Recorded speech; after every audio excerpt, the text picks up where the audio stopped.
Team Ash, and I'm happy because Hello. this is my favorite session of the day.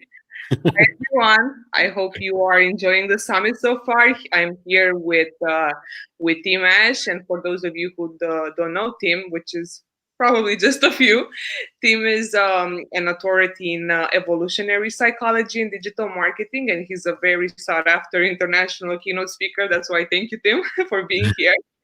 And he's also a best-selling author of the book Unleash Your Primal Brain and also landing page optimization. And Tim has been mentioned by Forbes as the top 10 online marketing expert and by Entrepreneur Magazine as one of the biggest influencers in online marketing. And for 19 years, he was the co-founder and CEO of SiteTuner, which is a digital optimization agency. You met Marty earlier.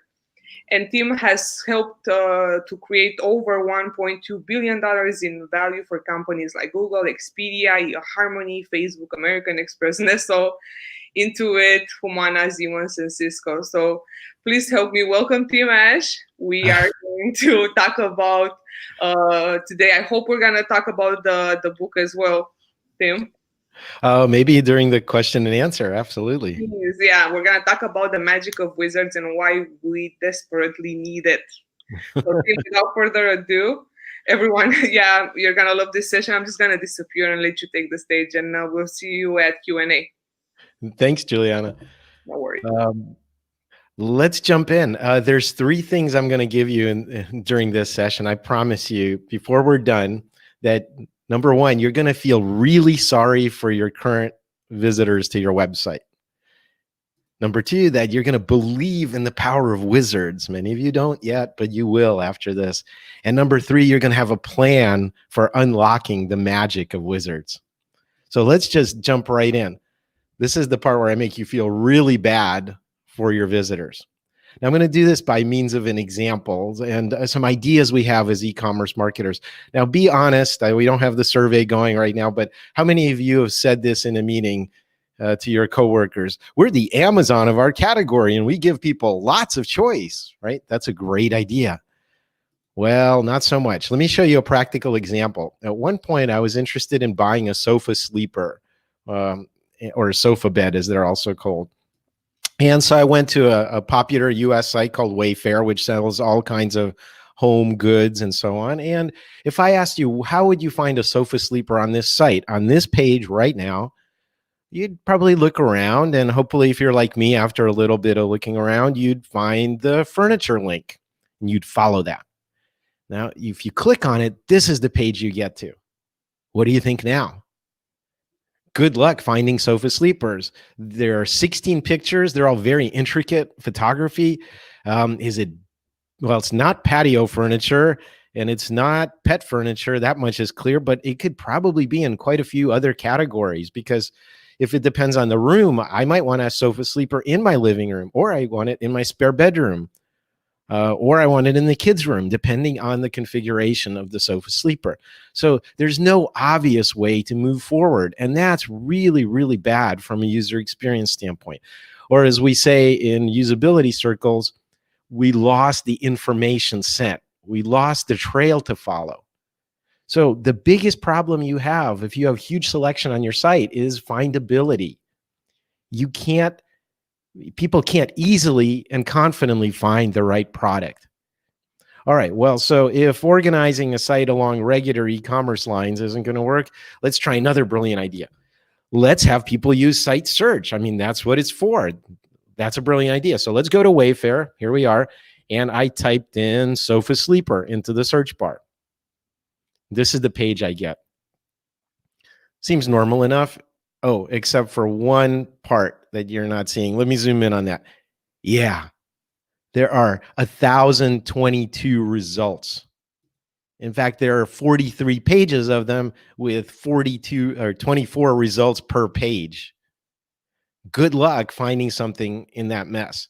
1,000 results. I mean, you're overwhelming people with choice. In effect, what you've just done is, I'm sorry if any of you just had a meal, but you're going, and you throw up all over your visitors and you go, you clean up the mess.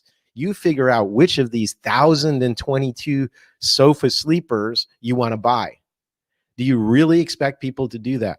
So one thing we know from evolutionary psychology as well as behavioral economics testing about that is that choice paralyzes.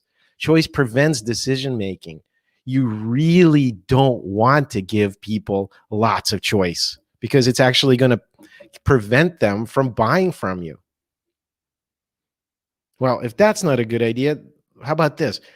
Well, we have search, but we can filter the search results. That's a brilliant idea, isn't it? Well, let's see. So on the left, on the Wayfair site, they have the following. Let's see, what can we filter by? Price per item. That's okay. Yeah, maybe I want to decide how much to pay. By the way, this is really a stupid way to do pricing filtering. Think about it this way: 1,000 to 2,000. Well, does that mean that I wouldn't want to pay $999 for it if it was less than that? No, you should say like under 2,000 or under 1,000 and so on. So having ranges in pricing, nobody wants to pay more, but we're really okay paying less. All right, but the type sleeper, I already said sofa sleeper, so I shouldn't have to. That doesn't narrow it down so much. There are 946 sleepers, so that's not helpful. Oh, but wait, there's more filtering. We can go by the upholstery. Do you want fall leather? Do you want microfiber or linen or cotton? How about the color? Or how about the size of the sleeper? So wait, there's more. There's the styles. Do you want modern and contemporary? Or do you want a particular brand or features? But there's more. There's the back style and the customer rating and the arm style and the width and the frame finish. Oh my God, I'm dying here. And so is every one of your visitors, because this is what's happening for them. You're expecting them to invest this massive amount of time to understand your filtering.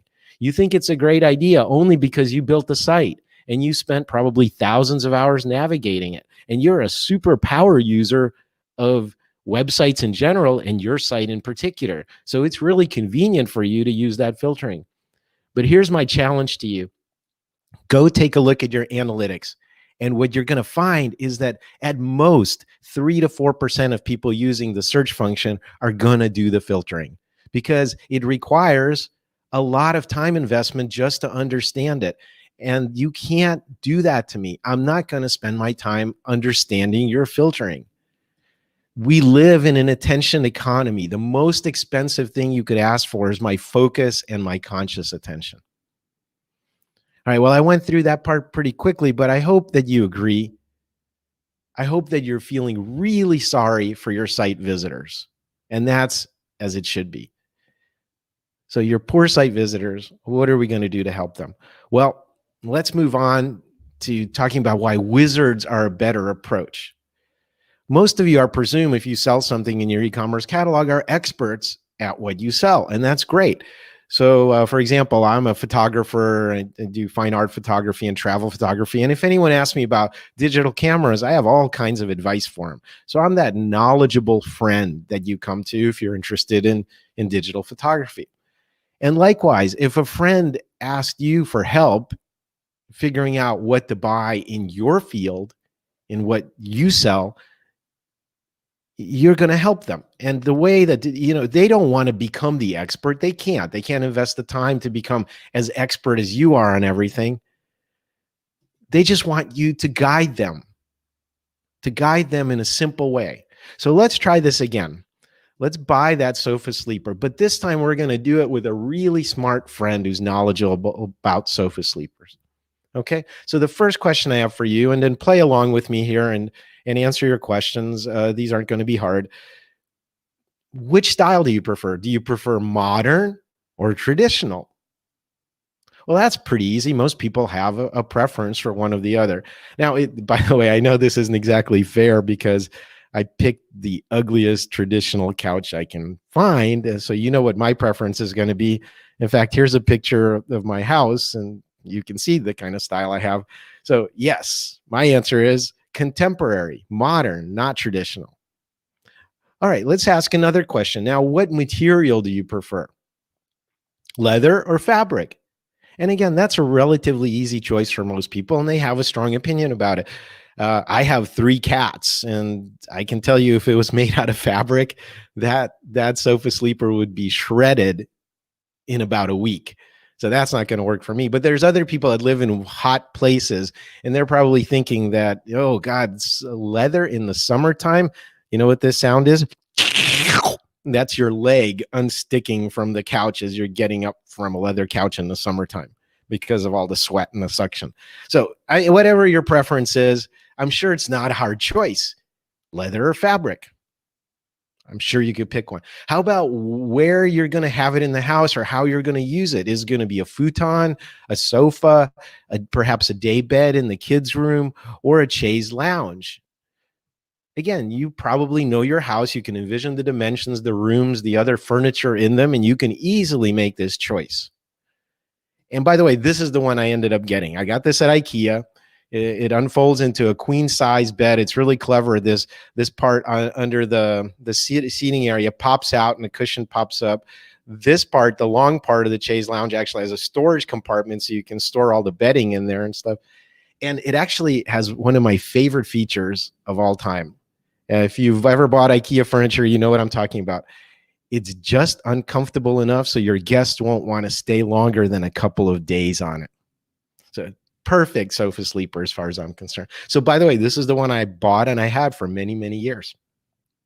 All right, well, the sofa sleeper was just a kind of a hypothetical example. I want to show you a wizard in the wild on a real website. So this was one of our clients, and one of the things they sold is consumer spy electronics. And one of the specific items was a GPS car tracker.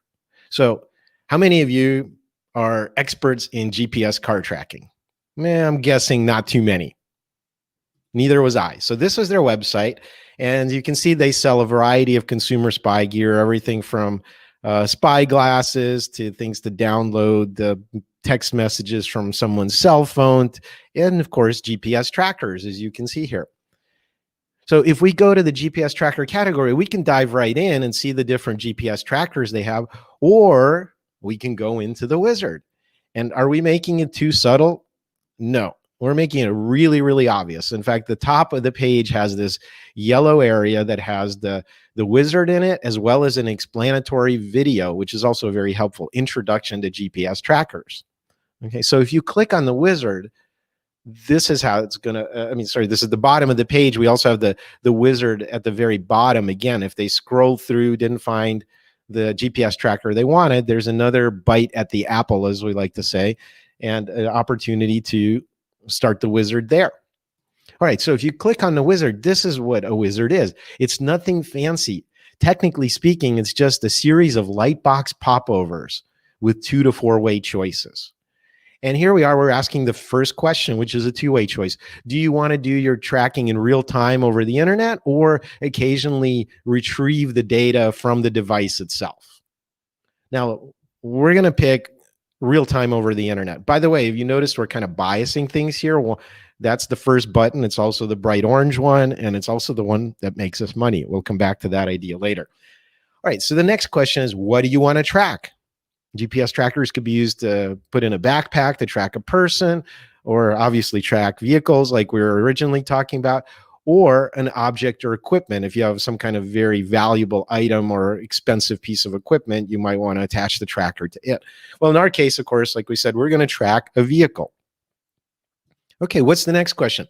Does it need to be hidden inside the vehicle? Now, there's actually pros and cons to both depending on the application. For example, if you're operating a fleet of trucks or taxis, you want your drivers to know that they're being tracked, so it doesn't have to be hidden. In fact, you want it to be a reminder: drive well, don't go anywhere you're not supposed to, and so on. But for most consumer applications, you want it to be covert. You want it to be hidden. So we're going to pick the yes, it needs to be out of sight. So here we go. Ta-da! What does it say? Well, it's an email grab. The next thing that we built into it was an email grab. Hey, we found 2 great options for you. Enter your email and save your options. We'll email them to you. Now, surprisingly, or maybe not surprisingly, 5 to 10% of people will give up their email address right here. Now, all of a sudden, you can market to them. We'll come back to that idea later. So once you've either dismissed or put in your email, this is the page behind it. So what we've done is we've given you 2 choices. A slightly more expensive one for $89 and a slightly less expensive one for $79. And up here at the top, we're reiterating what you told us. Okay, here's what you told us. You want to track in real time over the internet, you want to track a vehicle, and you want the device to be hidden. That was it. That was the whole wizard. It was a series of 3 Lightbox popover screens. Now, I can see that a lot of you are participating in the chat. I want you to actually guess in the chat the following. People that used the wizard versus people that didn't. How much higher in terms of percent was the conversion rate of the people that decided to use the wizard? Go ahead and put it in the chat. I just want to see some quick answers. How much higher was the conversion rate for the people that used the wizard? You see some answers coming in? I'll wait. It's okay. We've got plenty of time. You guys, maybe I'm not seeing them. Oh, there we go. Plus 25, plus 80. Woo. 70, 30. Fantastic. Okay. Thank you. Keep those rolling. 400. Wow. Okay.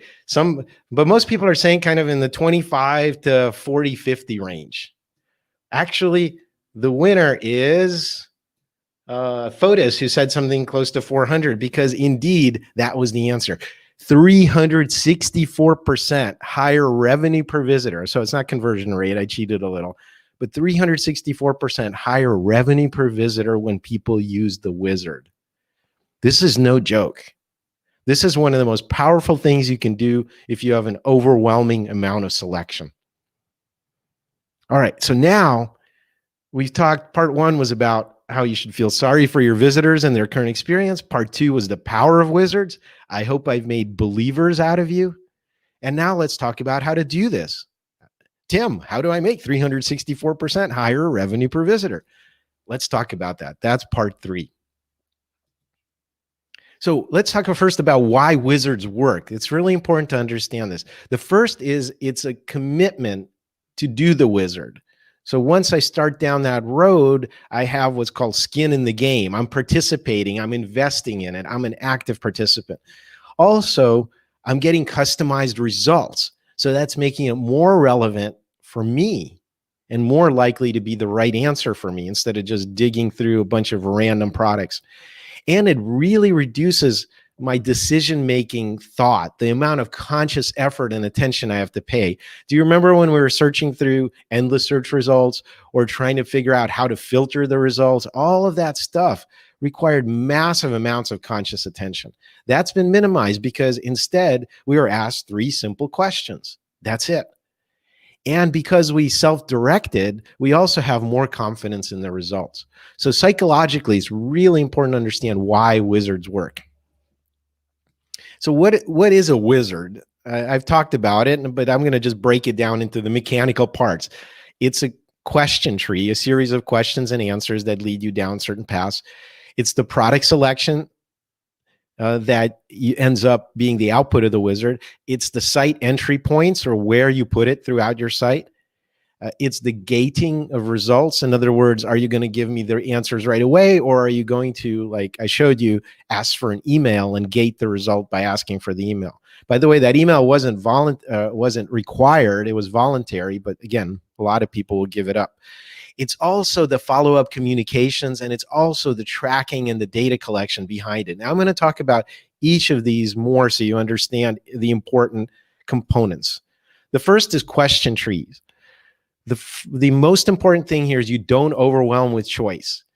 People can only keep 4 items in short-term memory without rehearsing it or sleeping on it or being reminded. So never make your questions more than 4-way. So a 2 to 4-way choice as a question. Now, those choices also have to be mutually exclusive and clear. You can't have something overlapping. Like I said, if it's...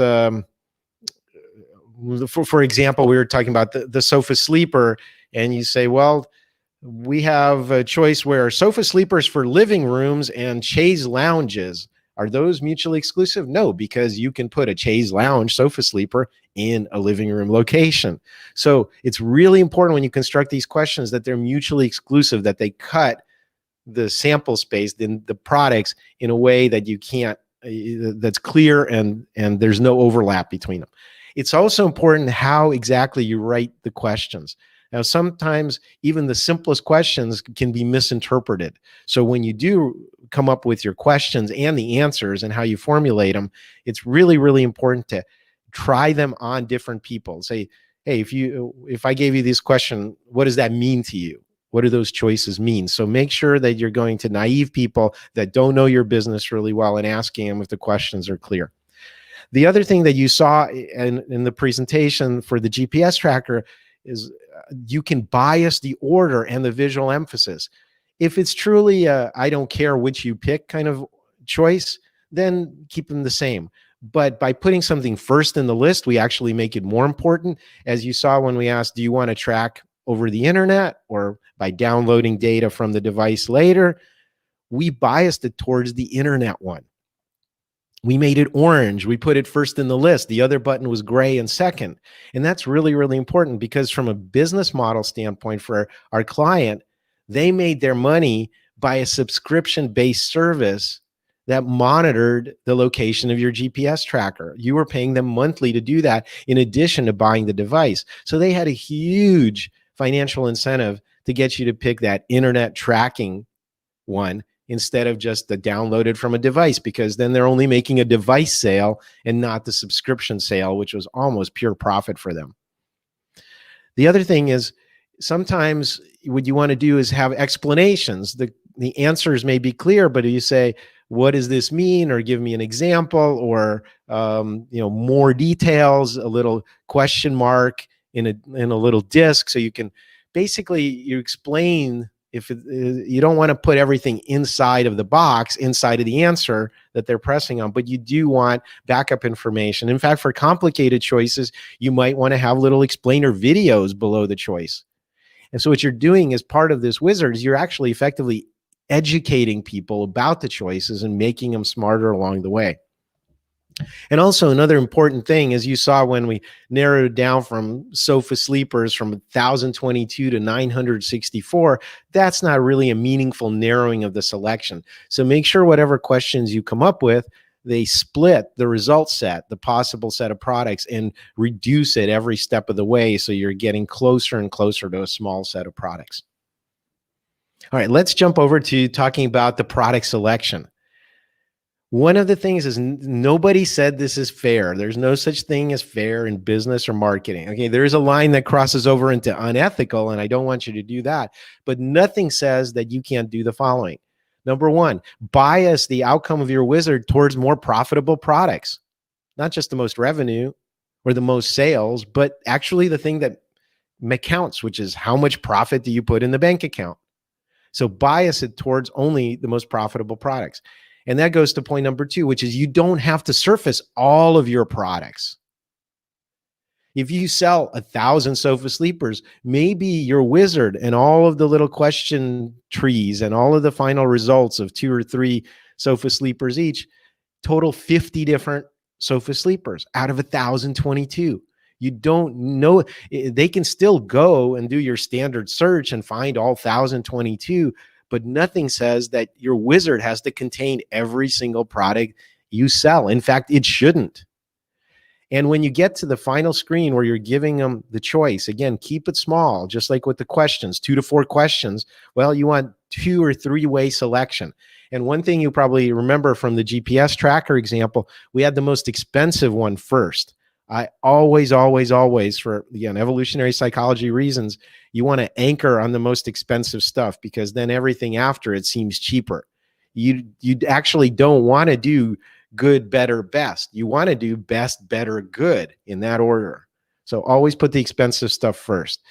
And then finally, again, you might sell the item individually, but if I want to unlock its full power, nothing says in the wizard you can't have special SKUs that are actually bundles that are higher value for me and higher margin for you. So if you need to put accessories or enhancements or anything else to combine with the main products, do it. Sell me a bundle to increase the average order value. All right, so let's talk next about wizard entry points. Where should the wizard be on your site? Well, if it's a big enough category, it might be on your homepage. It should definitely be on the category page for whatever type of product you're selling. And sometimes even in the search results page. And this is often overlooked because what do we typically put in search results? Products. Here's a list of products. Nothing says that, for example, let's say you sell all kinds of electronics and you want to have a wizard for selling flat screen televisions, right? So if they search for anything related to flat screen televisions, you could have a list of flat screen televisions, and there's probably lots of them. And you can say, hey, we can help you narrow your choice. Just do our flat screen television buying wizard. So popping up the wizard as part of the search results can be very, very powerful because I haven't made my selection yet. And chances are, again, if you have pretty crappy e-commerce and you have complete results in your search, there's just way too much choice. So help me out of that predicament. Even if I use site search, course correct me into using the wizard instead. And even on a product detail page, nothing says that if I'm looking at a product that I found the right one. In fact, I might be unhappy with the product I'm looking at. So you can always offer to guide me, to help me. It's like, hey, try the wizard and we'll help customize it just for you. And at the end of this, there's a lot that you can do with wizards that I haven't even touched on. It's a little more kind of polishing, fine tuning, and getting extra value out of them. So I want to go through this. So the first thing I want to talk about is optimizing the questions. Sometimes, you can see that people are going through a certain direction in your question tree that's not very helpful. Sometimes you can play with the ordering. What's the first question? What's the defining question we should ask? How do we narrow the choice from there? How do we fine-tune the language and massage the language of the answers and the questions in order to make it clearer? Sometimes just doing another editorial pass through the language and organization of the questions can unlock huge value. I already mentioned this next idea as well, and that's adding video guides and downloadable guides as well to the wizard. So if you may recall on the GPS tracker page at the very top above the product listing, it had the entry point to the wizard. It also had a little explainer video. It's like, hey, here's the basics of GPS trackers. You could also say, here's a downloadable guide, the 7 biggest mistakes when buying your GPS tracker. Now, you gate that with an email, but all of a sudden now you've educated me, you've given me a gift, and you also know what I'm interested in, and you have my email, which perfectly segues into the next point. If I answered a series of questions, you know exactly what my situation is. So you no longer send me some generic emails. Now you can tailor them to exactly how I answered and what you know about people that are in my situation. So all of a sudden, the effectiveness of your automation sequences, your follow-up emails, goes way up in their conversion rate because they're tailored sequences for each possible branch of that wizard. And you can do the same thing with retargeting. So for example, let's say I was looking for a watch, and I went down the path of, I want one of those really expensive Ironman triathlon watches that can do everything and cost $500. Well, that's very different than somebody who buys a Casio watch for $10. So based on which questions I answered in the wizard, you can decide whether to retarget me, whether to run more ads on other people's websites once I leave your site with Ironman watches, very expensive watches. For some segments in the wizard, that's worth doing. For others, depending on which questions people answer and how they answer them, it's not worth doing. So you can do very segmented retargeting by just saying, I'm going to only retarget people that hit certain parts of our wizard, that answer questions only a certain way. And by the way, the wizard provides amazing market research and insights. So for example, if you have a 3-way question and you ask people that first question in the wizard and 90% of them are answering a certain way, that means you should probably understand that that's a very popular thing. That allows you to, for example, make that category more prominent in your homepage, or maybe in your navigation menus. You make it first on the list because it's so popular. So you're getting feedback about who's showing up, what they're interested in on the site, and so on. And so that aggregate research, independent of the individual questions that a single person may answer, is also very, very powerful source of information. All right, so I promised you that you'd feel sorry for your current website visitors, you'll understand the power of wizards, and you'll unlock their potential. Hopefully I've done my job. I just have a couple more things to tell you about, and then we're going to jump right into a Q&A, and I'm going to try to answer as many questions as I can. So again, Juliana did a great job introducing me. Some of you may know me from my conversion rate optimization days. The president of the agency Site Tuners, Marty Greif was a presenter here at this summit, an amazing man, and I'm very proud of my team at Site Tuners continuing to do great work. So we created a lot of value for clients there. I've mostly shifted to keynote speaking and also solo consulting in order to do things more at an individual level. So expert website reviews with a guarantee, online marketing strategy if your company needs that, and advisory for e-commerce CEOs that want to have me as a backup chief marketing officer behind the scenes. So I've worked with a lot of companies. We already talked about all that. I'm very easy to get a hold of. Please stay connected, especially on LinkedIn is a great place to connect with me. So just on LinkedIn, just Tim Ash, one word. And as I mentioned, I've written 2 books, actually 2 editions of one, and then another one, the new one. I'll mention that in a second. But if you get the landing page optimization book, the 2nd edition here, that's got a whole section in it about e-commerce best practices. So if you want to know all the standard stuff, in addition to the brand new wizard stuff that I just shared with you, definitely check out that section of the landing page optimization book. Now, I have a new book out, and it's not technically about marketing or even neuromarketing. This book is called Unleash Your Primal Brain. And what I wanted to do is describe how from the earliest life on Earth to the things that make us bizarrely human, how our brain evolved and how we really think and make decisions. To me, this is foundational for any marketer. And this book is out as ebook, audiobook. The release is going to be in April, but you can get autographed copies directly on the website, primalbrain.com. Here's what I want to do for you guys. Go to the website, pick your favorite chapter out of the book, and I'll send it to you. All you have to do is just email me, tim@timash.com, with the subject line, I want a sample chapter. And then just tell me which sample chapter you want by looking at the table of contents on the website. And finally, I want to thank OmniConvert for this. I'm going to be offering free e-commerce consultations. So if you want to talk about your e-commerce strategy with me, there's no obligation at all. We'll record it on a Zoom call and spend as much time as you need. You have to have at least 1 million US in annual website sales to qualify. Okay, so if you have that minimum requirement, OmniConvert is paying for 5 of these. They're normally $1,000, but OmniConvert is going to pay for 5 of these. They usually go very, very fast, so I suggest you jump on it. So just send me an email right now, tim@timash.com, with the subject line, I need help with e-com. And then if you qualify, and we'll talk later, be glad to set up, if you're one of the first 5, that e-commerce consultation. All right, Juliana, I'm going to invite you back in. Folks, please type in some questions into the question and answer pane.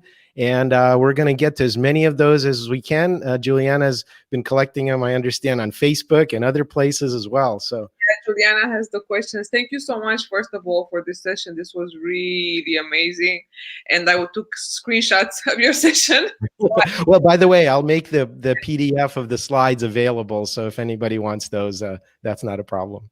Awesome. So I'm super excited about this QA session. So I'm just going to dive into it and just open the questions here first on Crowdcast. And let's go from the first one from Ray. And Ray is asking, are there any off-the-shelf platforms that allow you to bolt on this type of wizards that you can mention?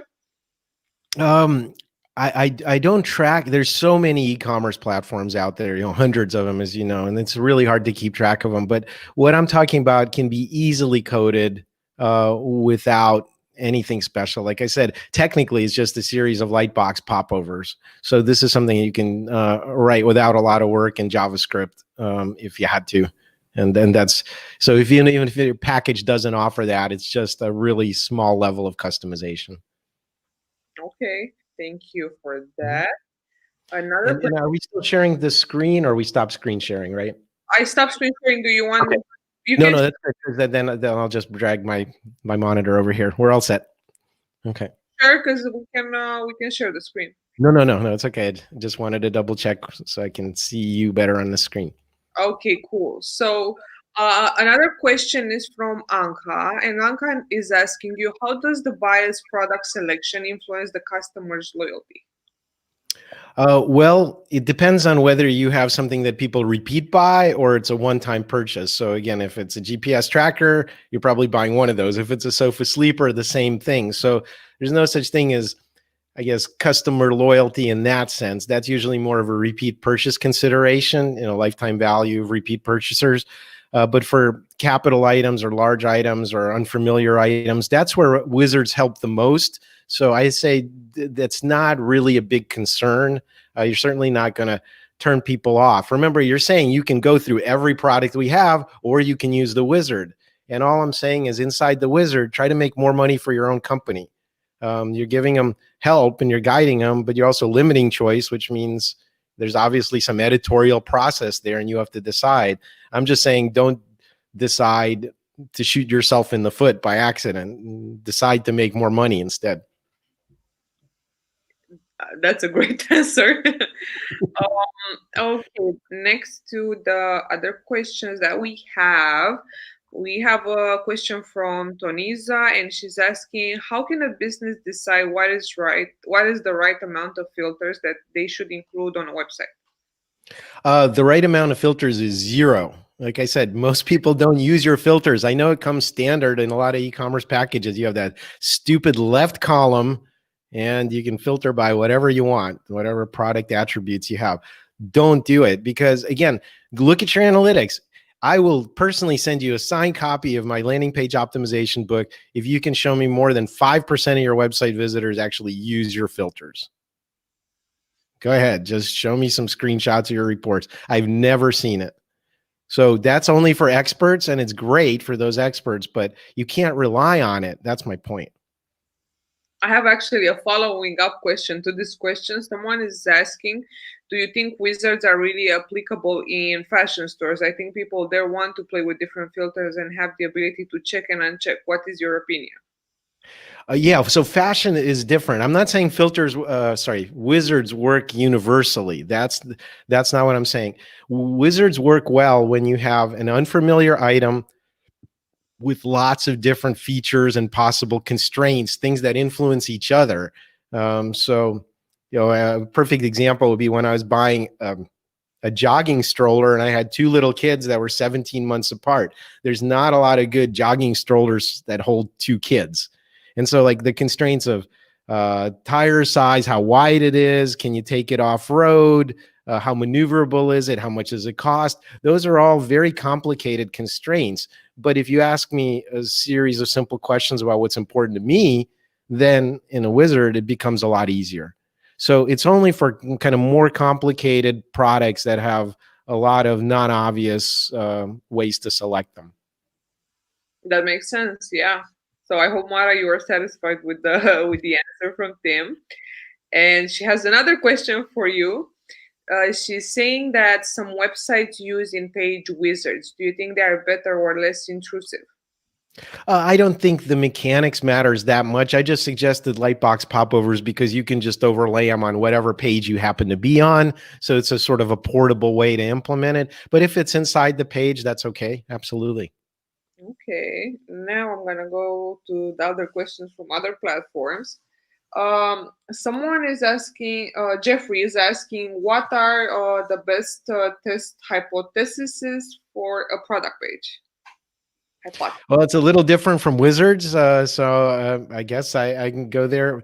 But hey, first of all, get the info. All of you testing people out there, like I said, I wrote a couple of books on landing page optimization, but stop fucking saying the word hypothesis. It makes you sound like you know what you're doing and you don't. Okay. It's not science. It's just say like, what ideas for changing our website should we try? Okay. Just talk like a human. So you're not allowed to say the word hypothesis, but on a product detail page, the common problems, I hope that's okay.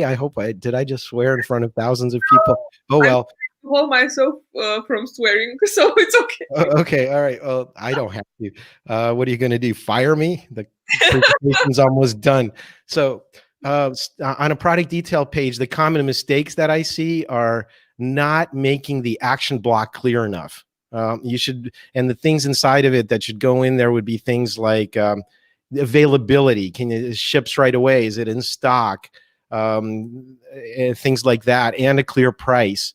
But emphasized inside of an action block, a lot of product detail pages are just white, and you have the product image, and then you have a bunch of white stuff, and maybe a button that says add to cart. The other thing is, if there's a significant shipping cost, one critical thing I would test is making sure they know, or at least can estimate the shipping cost before they put it in the cart. Because if you have a $20 item and it costs $15 to ship it, I'm not going to buy it. So I don't want some nasty surprise when I'm checking out already.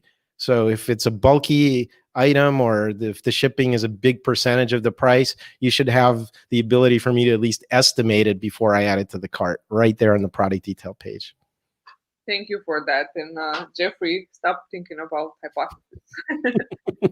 I have another question from Carl. He's asking if the wizard can be used on the checkout page.